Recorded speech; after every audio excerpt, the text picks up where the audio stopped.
Hi, and welcome to a new season of Newsmakers for inside analysis and behind-the-scenes commentary about the most important news events in our community from Santa Barbara's top journalists and political leaders. I'm Jerry Roberts. Tonight we look behind these headlines. The deadliest disaster in Santa Barbara history kills 34 and leaves the community in shock. Mayor Cathy Murillo shakes up a political year already unsettled by an insurgent challenge to an incumbent supervisor. And City College seeks a new president to help settle a year of turmoil. Our panel tonight, Lizzie Rodriguez, member of the Fire and Police Commission. Delaney Smith, reporter for the Santa Barbara Independent. Josh Molina, who covers politics and policy for Newshawk. And Nick Welsh, executive editor of the Independent. Thank you all for coming.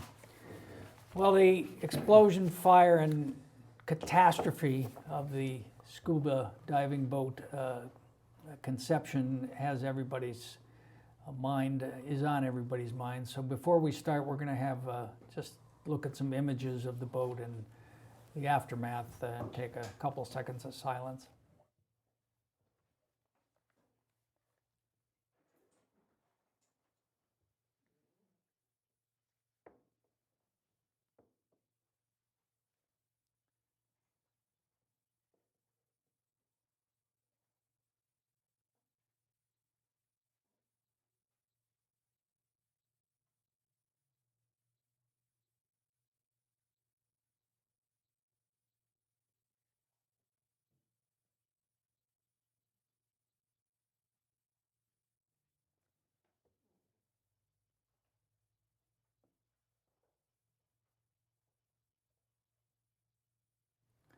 That last image was taken by Mike Eliason of the Santa Barbara County Fire Department in January of the Conception with a rainbow behind it. Very touching. We also thank Paul Wellman of the Santa Barbara Independent for those images and the Ventura County Fire Department. So Lizzie, this is one of those stories that people will never forget. How did you find out? Was there talk within the Emergency Services Department or how did you learn about it? I heard, like everyone else, on the news, social media, and it really struck my heart and gut-wrenching, really. I think it's fair to say that everyone has a strong connection to the harbor, whether if you're a boat person, if you've gone on trips, if you've been by for 4th of July, we all, it's a part of our family structure, I think, to see to be around the harbor and to hear this news is just devastating. The enforcement there is actually kind of complicated. It was in the city of Santa Barbara, but it's also in the jurisdiction of the county sheriff office as well as the Marine. What is that called? The Coast Guard. The Coast Guard. Thank you. Yeah. So there's a lot of different entities involved. So Delaney, I'm sure we were all emotionally affected, but you have to sort of transition right away, and you're editing the stories in the Independent this week about it. There was a huge amount of speculation and bad information that was out there. How do you kind of get in the mindset of a journalist to make sure that doesn't make its way into print? Yeah, so this is body count-wise like the biggest disaster in Santa Barbara history. So until the preliminary reports come out, it's just not something that, there's not any room for speculation on something like this. So making sure that what little facts there are all that are out there is what really matters. Yeah, I thought the lead story was very well edited. It was very, very factual and direct and to the point, and I'm sure it didn't come in that way. I name no names. But so Josh, you had other plans for Labor Day. You were going to take the morning off and then go cover Cathy Murillo's announcement of her legislative candidacy, but what happened? Well, I kept my plans and I did both. Obviously, when you have a story like this happen, you have to cover it. You have to jump. Breaking news trumps all, and so this was happening. So I covered it, tried to get information at a time when very little information was available. But I did have plans to cover the Democrats' Labor Day picnic because it's a big day, because Laura Capps was going to show up, Cathy Murillo was going to make an announcement, but the event changed the mood, changed the vibe of the picnic. So people were pretty subdued. So it wasn't an event that was just in itself on an island, it was something that affected all the news that was happening that day. Yeah, and then you were kind of the one-man band for a while at the Independent. You had to go to the office and start doing, what's the latest on the Well, I have to story? say that really the one-man band who really held the fort down was Gene Yamamura. And I was sort of a Johnny-come-lately, show up late after the Labor Day picnic. And so Gene was the first one to post it. But what's happening now is that the National Traffic Safety Board, NTSB, they have 16 Transportation, NTSB, yeah. And they have 16 agents in town trying to find out what happened, why it happened, and how that can be prevented. It's going to take them about 12 to 18 months to come up with their final report, but they hope to have something more preliminary within 10 days. But so today what they did is they were talking to and questioning the surviving crew members, the 5 crew members. And tomorrow I think they're going to be talking with the first responders and the owners of the Good Samaritan owners of the other vessels, which the 5 surviving crew members fled. So they have their work cut out for them. At this point, one body remains unaccounted for. And so you have the sheriff's deputy, or the sheriff is the coroner, and so you have 33 bodies at the coroner's office. It's able to handle 20, so you have LA Medical Examiner having donated a couple of makeshift coolers and some personnel to help determine cause of death and who the identity is. What's the kind of latest assumption about how it got started? You know what? It's all speculation at this point. I mean, Sheriff Bill Brown isn't even confirming, what role, if any, an explosion had. A lot of people who have had a history in being, on the waterfront and captaining boats like this say, a fire like that could not have happened as fast and as furious as it did without an explosion.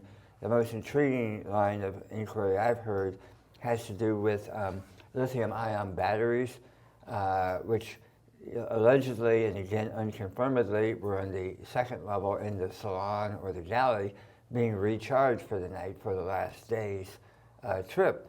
A lot of high-end photographic equipment needs these batteries, and those batteries notoriously heat up such that airlines will not let them in the cargo hold of their planes. There were like 46 events like this in the last year. So they are a clearly understood danger, and that's the most sort of. But again, none of that is confirmed. Yeah, well, I mean, you said it in your story. That's the deadliest disaster in Santa Barbara history, not just maritime, not just recent history period. And we've had enough. We've had our fair share, and so. Well, I think we'll see some policy changes after this in regards to how equipment will be handled on boats, and even maybe how occupancy will be handled. All right. Well, the news goes on, and as you said, you went to the Labor Day picnic, Josh, to see Mayor Kathy Murillo, who Nick scooped, is running for state senate, the seat being left vacant by Hannah-Beth Jackson.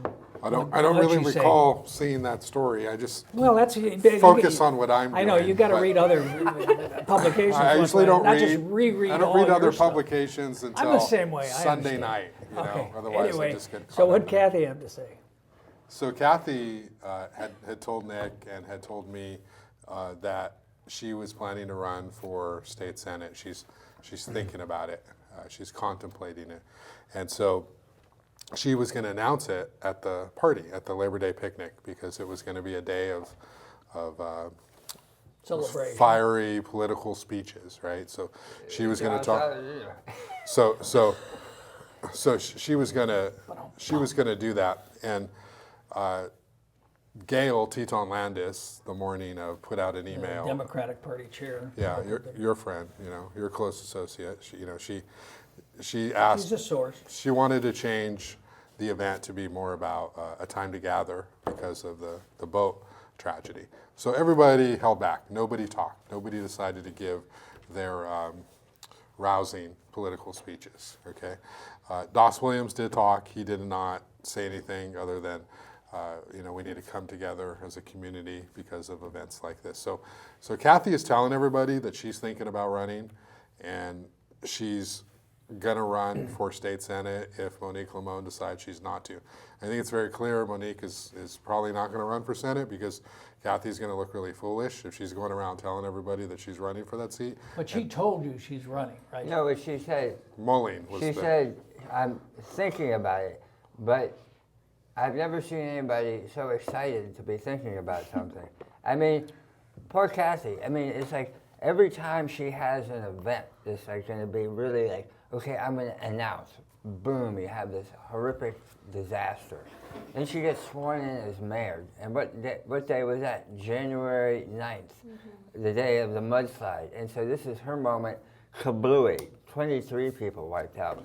But the real drama of the barbecue was that Laura Capps showed up, and she's challenging Doss Williams for this. Hang on, I just want to ask Lizzie about Kathy. So does this surprise you that Kathy, because she told Josh earlier that 3 months ago that she wasn't gonna run, but then she told Nick that she was. I mean, you watch City Hall pretty closely. I'm surprised. I was surprised when I initially heard it, but thinking about it, no, it doesn't surprise me. She's had her eyes on a political career since she started city council, and I think this is an obvious next step for her.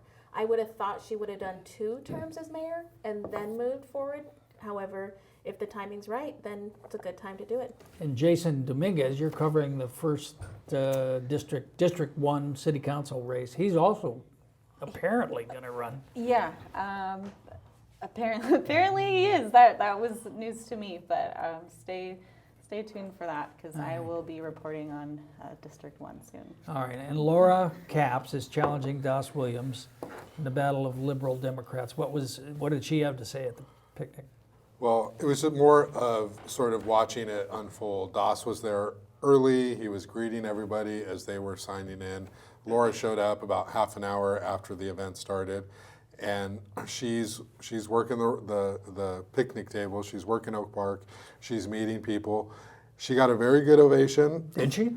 That's interesting there because was she's not not a- endorsed. Doss is the endorsed candidate. Yeah, there's not a sense that she was unwelcome at all. In fact, a lot of people I talked to, really like her as a candidate.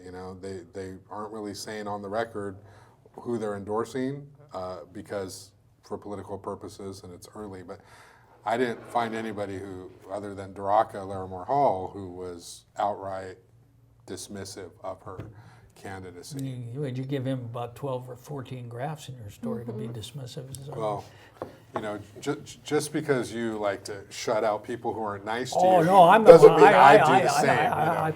I put Daraka in my story. But no, it was So you waxed poetic about Laura's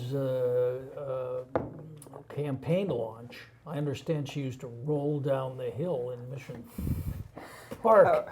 What's your take on this race? My initial reaction is I'm sort of exhausted before it's even started. You have 2 really good, solid, liberal, progressive Democrats, environmentalists, social justice, blah, blah, blah, running against each other. And you go, okay, aside from personality and ambition, what really sets one apart from the other? And at this point, cannabis is like the key wedge issue, and is that really enough? I mean, Doss has obviously looked a little bit eager in terms of helping the cannabis industry out, and that doesn't play well in Carpinteria where he lives. But you really kind of look at this, and then you look at what's going on with the Democrats nationally, and you go, man, I've seen this movie, and it doesn't always end well. Don't you agree with me, though, that Nick is really missing the big issue that's hiding in plain sight, which is gender, which is Well, you know, DOS I and the actually- mansplainers versus Laura, who's running as a leader who listens. Yes, and I think that's key. I think Daraka pointed out in his quotes in your article that DOS has stepped forward to help other Democrats get elected. Sometimes they were elected, sometimes they weren't. I think he, in that sense, he's a party guy. He is promoting the party. He votes with the party. He runs along party lines. You're not going to find that with Laura. I think you'll find Laura who will listen to her constituents and vote for what is interesting for them, what's important for them. And I think that's where you're going to see the separation between these two progressive liberal candidates. I But you guarantee also you, saw- if Laura Capps wins, I mean, it's a little bit of a simplistic way of looking at it, right? First of all, DOS is not, I mean, DOS came up on his own. He did not come up as a party guy. Eventually, the party embraced him because they're like, wow, this guy I works thought really he hard. came up working for Hannah Beth. No, before that, he sort of crashed the party, and the party had to accept him. So the party embraced him, and he's the hardest working elected official in the county by far. I mean, Laura, Oh, is that right? everyone will tell you, by far. He is not Angel Martinez, who's Is this delegating hagiography? people to knock on doors. DOS is the first guy You mean to as a knock campaigner? and for himself and for others. As a campaigner. Yeah, but I mean, Not as it's a- really about the Capps brand versus the Democratic Party Yeah. brand. And Laura very much has had so much sort of kind of handed to her. She's on the school board. She was appointed. She's never had to run. She has that name. She's been on the national stage. She has gotten this far, and is she really different than DOS? Loyal But- viewers may note that Laura is not here because of our policy that we don't have candidates appearing. Excuse me, go ahead. So it's really about that. And the Capps name goes really far. I mean, people are going to vote for Laura, and she hasn't really offended people in a really big way yet, like DOS DOS has with the cannabis issue. But I think if you're looking at it today, you can't really say that Laura's not going to be a party person. She hasn't had the opportunity. I mean, we don't know. She's not been embraced by the party. But until recently, the Capps brand was really kind of inseparable from the local Democratic I mean, Party. that is then. really she what's- was the most visible. What's really the interesting mother. is that, yeah, you have, what is really the party? Is it the Capps who are sort of holding up the party on the dance floor, or is it the Democrats who are holding up the Capps? And they really kind of coexisted, and this is the first time they're really going to separate, so it's going to be interesting to see which has more sort of structural integrity as opposed to the other kind of integrity that Laura talks about all the time. What were you going to say? I think that we're seeing this take place on a national level when it comes to parties, that you have those that have worked up the party and done the right steps to get to where they are, and then you have folks that step in that may think differently, may vote differently, but they represent the new Democrat. And Laura, I mean, it's interesting. I mean, Laura Capps was very big in terms of helping to get Kristen Sutton elected. And so Kristen Sutton, who was a good Democrat, but was shunned by the Democratic Exactly. Party, so she comes in. And then when Darcel Elliott, DOS's assistant, ran for City College, I think Laura was a big supporter of Croninger. Marcia Croninger, the incumbent on the school board. So, you know, it's not that she doesn't help out other candidates. I think she does. I think it's just that within the Democratic Party, there is sort of a tension, particularly, you know, the women's wing of the party, I think, has had a... Yes, you've lurched into the truth, and you've left Kate Ford on the school board yeah, out Kate of that Ford. group as well, and Hannah Beth is kind of, you know, And hanging Hannah back. Beth is definitely like, Hannah Beth has her own mind, and just because Daraka says jump, she does not say how high. And she's quite, actually, I mean, this particular... She's going to stay out of this one. She'll stay out of this one, or we'll see, but I know she actually would really like to see Monique actually run for the Senate. state senate and not have this sort of show go on. Is there any chance that Doss will change his mind and run for the Senate? I don't think so. I think he's pretty firm and committed. He's got a couple kids, and it's much easier to be a supervisor here when you're raising a family than going back and forth to Sacramento. All right. And what about Salud? What's he going to do in this?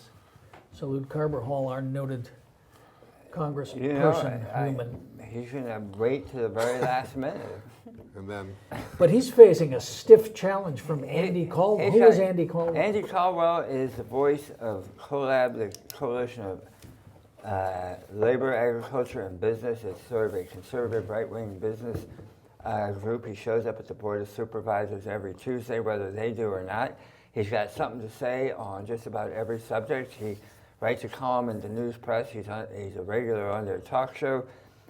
He is sort of the voice of conservatism in Santa Barbara. And, you know, I'm in awe of his stamina. I am in awe of his ability to craft a message which is just outrageous enough to be sort of... Is he a Trump guy? No, I wouldn't say that. He'll be more... You'll want to paint him in that corner, but Andy, I think, is a conservative on his own right, in his own terms. He'll definitely lean much more that way. He's very anti-regulatory, and he'll be. He loves the sound of his own voice, and he's going to have a ball on the debate platform. And frankly, I think he's going to wipe the floor with Salud, who isn't. Not in the election. Not in the election. On the debate platform, the debates won't really matter. Salud is a much better politician, and he knows what he's doing. Why would Salud debate him? I don't know. Good question. So. he debated Justin Fareed. Well, that's Yeah. different. That's like debating a coat hanger. point. I mean, Well, you do not like him. We need to run clips of every insult Nick's ever made on Justin Fareed. Yes. So Delaney, so I guess the independent reporting staff has divided up the city council races, and you get District 1, which is the east side where incumbent Jason Dominguez. Who else is running over there? To be quite honest, Alejandro Gutierrez and Crucito Cruz. And Cruzito Herrera Cruz. And we'll have the... and Cruzito is one of the people who got us district elections in the first place. He was one of the plaintiffs who got the lawsuit going. And we are now 4 years out of actually having district elections for the city of Santa Barbara. It's working out real well. And I think that it's, as blessings go, it's a mixed bag. It's like we got a city council that's all electrons and no nucleus. And that's a way of putting it. yeah. Now, would you edit that out if he said that, or you'd let him say that? Oh, of course, I'd let him say it. That's Poodle. That would be Not the really Poodle. No, news. he can say whatever he can say whatever he wants in the Poodle. And then you're doing District 2? I mean, I guess I am. Yeah. And what's going on over Oh, Why there? don't we just call it District the 2? Mesa and the East. The Mesa. Please. So the Mesa is simplify. interesting. So we have Randy Rouse, who's been there like since Methuselah, and he is stepping down because he's been term limited out. And so we're actually having a real race. It's 5 people. 5 people. It's interesting. You have Michael Jordan, who is sort of ambidextrous. You know, if his political inclinations were sexual leanings, you would say he was everything. Wow. He was very fluid. Wow, Nick. How's that? I had no idea you knew. Wow. You didn't bring the HR handbook. So Michael has got the Democratic. Let me put it this way, okay? You know, this is a family show, right? Michael Jordan has crossover appeal. He appeals to the business types, the conservatives. He's endorsed by the Democratic Party. He's a Nick Welsh whisperer. He can get along well with everybody up and down the spectrum. And he can argue with himself. But he's running against Terry Jory. And Terry Judy, I think the way to describe her, she's the Marianne Williamson of. You agree with that I think that's a fair characterization? statement. She's an anti-vaxxer?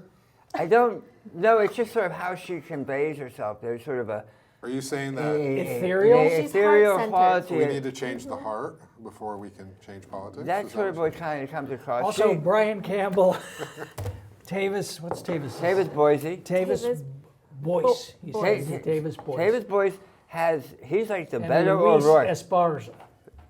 Tavis is the Beto O'Rourke of this race. Beto O'Rourke wishes he was Tavis. Tavis has a picture of himself surfing inside the wave wearing a button-down suit. He totally pulls it off. I don't know how far that's going to get him, maybe 3%. You can watch our conversation with the District 2 student candidates, which is in our archive. So can we go back to Delaney's, the race she's covering? So Alejandra Gutierrez, by the way, you know Stephanie Langsdorff She's no longer is no campaigning. longer She's with out. There is a story there. What is it? What is it? You're going to have to, I'm going to have to read tomorrow? my work. How do you know I find didn't write it? I think I have a good idea that you have not written it. So she lost her campaign manager one way or the other. Was she pushed or did she jump? Yeah, the party's taking over the campaign. Molly? Oh, And, you know, Stephanie's kind of never been a party consultant in the past. And, you know, I was Alejandra surprised that Alejandra got her in the first place. yeah, I don't know how that happened, but the You know? party's taken over. I don't know. And You're so just not saying. they need to step up their campaign. They need a little more life to it. Jason's an incumbent. He's bilingual. He And he has a works way- his butt off. And he's I mean, running for Senate at the same time. See, you get a lot of. I mean, All right, we got And he's to. running a nonprofit, and he's an attorney. All right. And Delaney. So City College returned this week. They got a lot of problems, which you've talked about a lot on the show in the past. They're looking for a new president, but they also got a big budget problem now. What's the latest out there? Yeah, budget cuts were pretty extreme, and they weren't necessarily expecting that last year when they gave all the faculty 7% raises. 7%. Is that what you got? That's correct, I believe. So the new leader, they're currently still taking applications in for the rest of the week. They're going to start screening them by the end of the month, and in October they're going to start the public forums for it. And the new leader is going to have to kind of quell all of that tension from last year with, I mean, multiple national level controversies, and they're going to have to deal with the budget issue. And dropping enrollment is another issue. It's consistent with state and national trends. It's an inverse relationship. When there's more jobs, less people go to community college, but as a result, there's less funding for community colleges. So, So saved by a recession. yeah, So- yeah. So the new leader is going to have a lot on their plate. Well, they changed the formula, right? They did. It's still based off of The state formula for funding. Yeah, it used to just be based off of the full-time students, and however many full-time students, the more there are, the more money you get.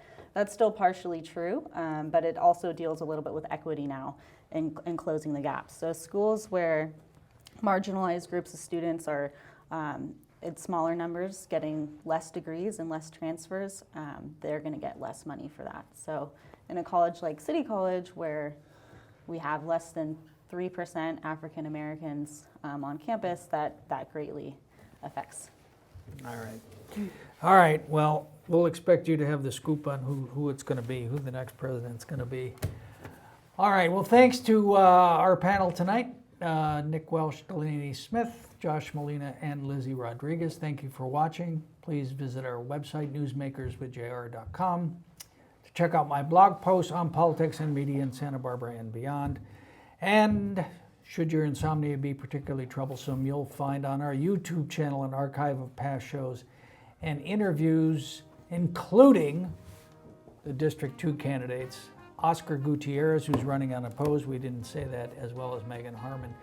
And we'll have the District 1 debate coming up next week. So thanks again to our director, JP Montalvo, to our crew, Michael, Mark, Elliot, and Erica, and as always, to our senior top-ranking, high-powered, high-energy executive producer, Hap Freund. We'll see you next time on Newsmaker.